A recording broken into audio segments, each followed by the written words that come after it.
Bonjour à tous, bienvenue dans le CQFR. Nous sommes le mercredi 31 juillet. Le mois d'août va bientôt débuter et le tournoi olympique se poursuit. J'espère que les plus cardiaques d'entre vous se sont remis du match des Bleus contre le Japon hier. Moi, ça a été un peu difficile entre tension nerveuse et frustration. Puis finalement quand même bonheur du résultat parce que les Bleus sont quand même qualifiés. On va en parler dans quelques instants.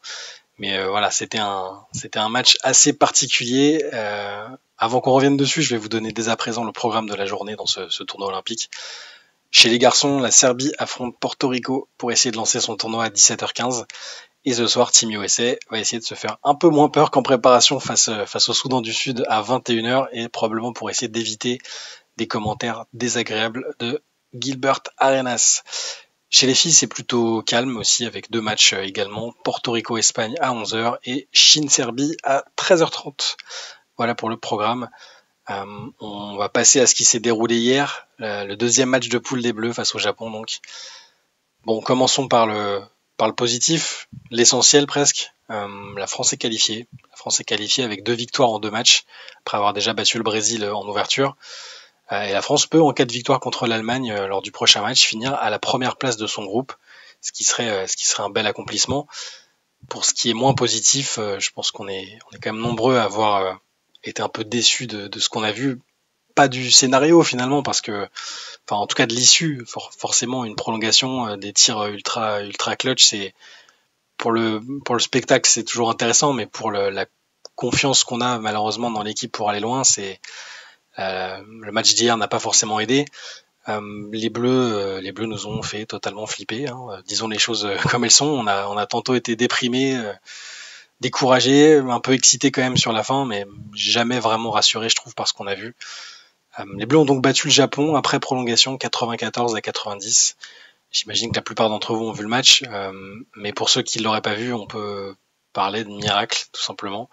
Pour la bonne et simple raison que, à quelques secondes de la fin, les Bleus étaient menés de 4 points par des Japonais qui nous ont canardés à 3 points, 16/37. Et encore, il y a eu beaucoup de ratés sur la toute fin du match et sur la prolongation.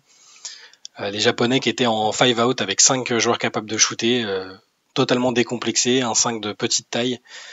Les Japonais ont bien failli remporter le match et ils auraient pas démérité, enfin ça aurait pas du tout été un scandale s'ils l'avaient emporté, en tout cas par rapport à la prestation qu'ils ont livrée. Et donc il a fallu un panier héroïque d'un héros un peu improbable ou inattendu en tout cas. Mathieu Strazel tire à 3 points avec la faute, une faute un peu bête, on va le dire, de Yuki Kawamura qui avait été phénoménal avant ça.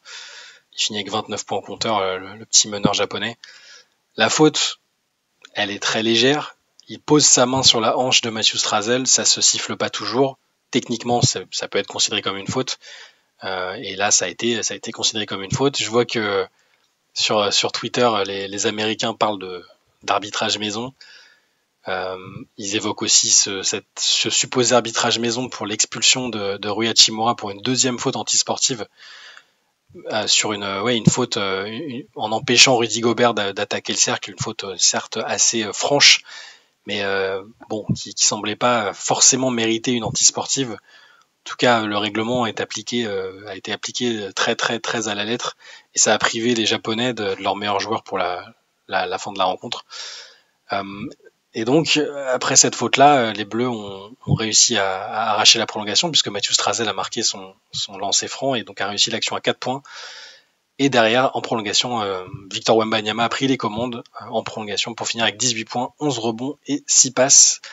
Mais bon sang, qu'est-ce que ça a été compliqué. On en a parlé un peu ensemble pour ceux qui étaient là dans la late session d'hier sur Twitch, qui sera rediffusée sur YouTube jeudi en fin de journée. Mais pour parler de ce match, et des interrogations, des déceptions, j'ai toujours pas compris pourquoi on était rentré dans un concours de tir à 3 points avec une équipe dont c'est l'arme principale. On a peiné à appuyer à l'intérieur, là où à la base on avait quand même nos forces avec Victor et Rudy. Face à une équipe comme ça, avec ce profil-là, une équipe de petite taille, c'était assez terrible.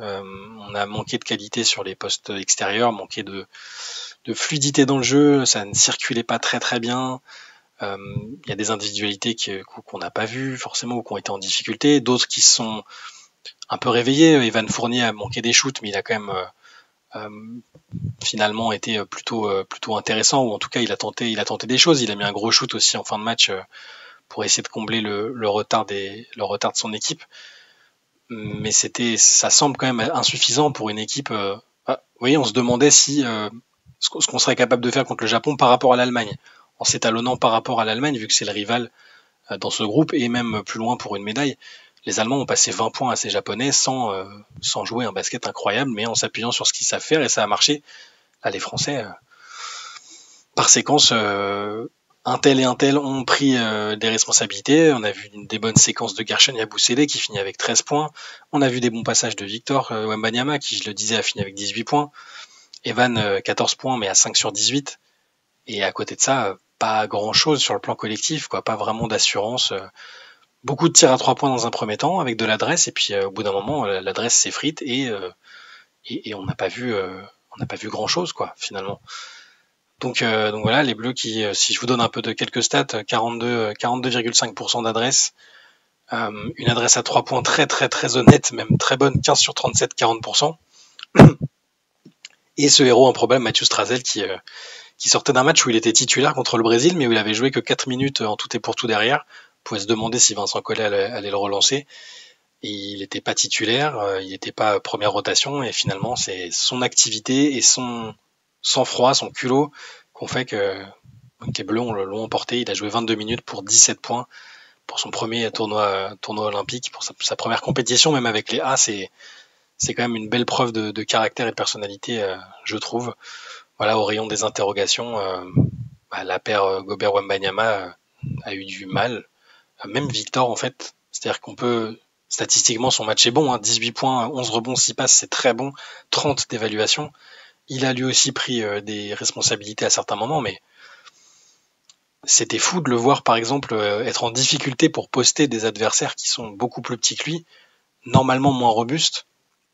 Et on se demande encore si ils ont peut-être pas assez travaillé ces situations de jeu-là avec lui pendant la préparation. On l'a vu beaucoup au large, on l'a vu beaucoup créer. Et là, il a eu du mal. Il n'a toujours pas ce joueur ce playmaker qui est capable d'organiser le jeu, de servir Rudy très très près du cercle facilement comme il l'a déjà fait par le passé. Et ça donne un basket qui est pas très plaisant à voir, qui semble pas très calculé, en tout cas, qui a pas très cohérent, quoi. C'est-à-dire que ça semble un peu improvisé. Parfois les joueurs ont semblé perdus, parfois Vincent Collet lui-même a semblé perdu. Et finalement, on s'en remet à beaucoup de chance et au talent de Victor Wembanyama en prolongation. Donc bon voilà, on va espérer que qu'il y a eu un déclic, mais malheureusement, je pense qu'il faut être réaliste et se dire que il y a beaucoup d'équipes dans ce tournoi qui ont montré plus de choses que l'équipe de France et qu'à part l'enthousiasme du public et le talent individuel des joueurs, on n'a pas montré suffisamment pour être pour l'instant un prétendant solide à la médaille. Je vous parlais de l'Allemagne tout à l'heure. Les Allemands qui un peu plus tard ont joué et ont dominé le Brésil 86-73. Pareil, sans vraiment avoir à forcer. Ils n'ont pas montré des choses exceptionnelles, mais ça a été suffisamment solide pour gagner sans trembler. Et les Allemands sont redoutables et vont être redoutables. Et on peut se demander si les Bleus seront capables de résister à une équipe supérieure à celle qu'elles ont affrontée jusque-là. Donc la réponse ce sera vendredi soir lors de ce match France-Allemagne, qui on l'espère va nous laisser un peu plus d'espoir en sortant, même sans la victoire. Qu'on se dise bon, il se passe quelque chose, on a trouvé une sorte de formule, une sorte de style de jeu. Parce que ce fameux projet de défense qu'avait mis Vincent Collet en avant, il n'est pas là, c'est aussi simple que ça. Il n'est pas là, on prend 90 points contre le Japon. Il y avait déjà des largesses contre le Brésil, il y avait déjà des largesses en préparation contre des équipes. Alors dès que ça a été une équipe d'un niveau prétendant à la médaille au JO, le niveau défensif n'a pas été au rendez-vous. Donc voilà, on va espérer, on ne va pas non plus totalement perdre espoir et dire qu'il n'y aura pas de médaille. C'est juste que là, il faut être un peu réaliste et admettre que pour l'instant, c'est pas, voilà, ça semble un peu utopique de rêver à une médaille pour le moment. Il y avait d'autres rencontres aussi quand même hier, d'autres rencontres qui se sont jouées plus tôt. L'Espagne a quasiment éliminé la Grèce en s'imposant 84-77 dans un match hyper intense, hyper tendu. Malgré Yanis, l'Espagne a remporté sa première victoire dans ce groupe de la mort, et les Grecs sont en très très mauvaise situation, ça va être compliqué pour eux d'aller chercher la qualification, il va falloir battre l'Australie. L'Australie, c'est dur. L'Australie qui a perdu contre le Canada 93-83, mais quel match aussi entre les deux équipes. Les deux ont fait forte impression. Les deux ont montré que c'était des solides prétendants à la médaille, et le Canada encore plus, évidemment, parce que le Canada est qualifié directement et a assumé son statut. Shai Gilgeous-Alexander a été très bon lui aussi en fin de match. RJ Barrett a été excellent. Et le collectif canadien fait des différences et a fait la différence contre l'Australie. Donc voilà, c'est aussi ça qui peut être inquiétant, c'est qu'en voyant les matchs des autres équipes et des équipes qui sont censées être dans notre catégorie, qui sont censées aspirer à la médaille, malheureusement, pour l'instant, elles nous sont supérieures, c'est assez indéniable. Il y avait le 3-3 qui a commencé hier aussi, c'était en fin de soirée, je sais pas si vous avez suivi ça, mais au cas où je vous donne les résultats, ça avait commencé par les filles qui malheureusement ont été battues en prolongation par la Chine 21-19. C'est pas grave parce que c'est une poule, et la Chine est quand même une nation très solide au 3-3. Mais pareil, un peu de tension du côté des filles qui ont de vrais espoirs de médaille. Et le match a quand même été très intense.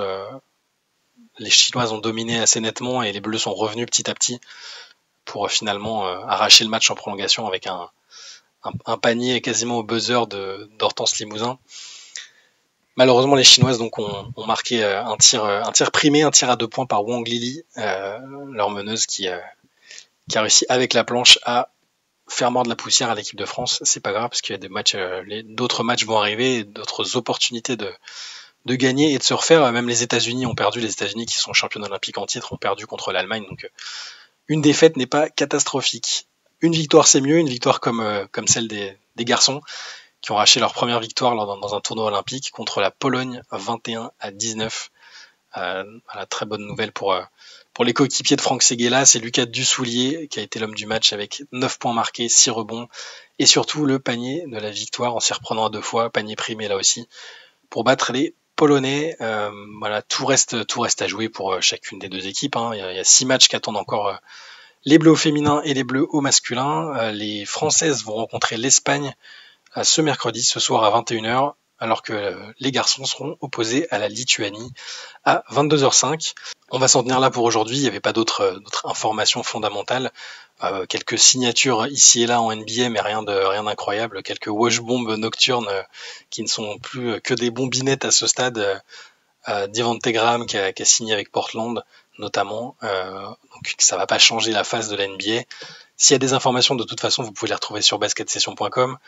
Vous pouvez écrire vos propres sessions aussi pour nous parler, pourquoi pas, de ce que vous avez pensé de l'équipe de France, de ce que vous espérez pour cette équipe de France. Et nous, on se retrouve du coup demain matin pour un nouveau CQFR qui sera a priori là aussi pas très long, à moins qu'il y ait de l'actu qui tombe d'ici là. Je vous souhaite une très très bonne journée et à très vite. Profitez bien des Jeux Olympiques, il n'y a pas que le basket, il y a aussi d'autres épreuves vraiment sympas. Bonne journée!